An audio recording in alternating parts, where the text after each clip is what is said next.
வாழ்க வளமுடன். இன்று நமக்கு உணவளித்த அனைத்து நல்வுள்ளங்களுக்கும் நன்றி. இன்றைய பொழுதை நன்மையாக அமைத்த இறைவனுக்கு நன்றி.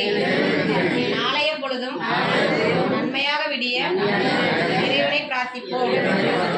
இன்று நமக்கு உணவுப் பொருள் வழங்கிய தளிர்விடும் பாரதம் எஸ் மாலதி, ஸ்ரீகாந்த், கீர்த்தனா அவங்க குடும்பத்தாருக்கும்,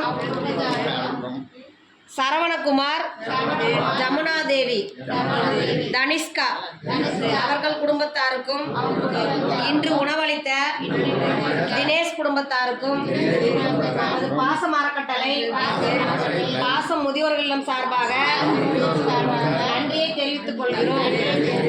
வாழ்க வளமுடன். வேலுண்டு வினையில்லை, மயிலுண்டு பயமில்லை, குகனுண்டு குறைவில்லை, கந்தனுண்டு கவலை இல்லை. வேல்வேல் முருகா, வெற்றிவேல் முருகா. வந்த வினையும் வருகின்ற வல்வினையும் கந்தன் என்று சொல்ல கலங்கிடுமே. வேல்வேல் முருகா, வெற்றிவேல் முருகா.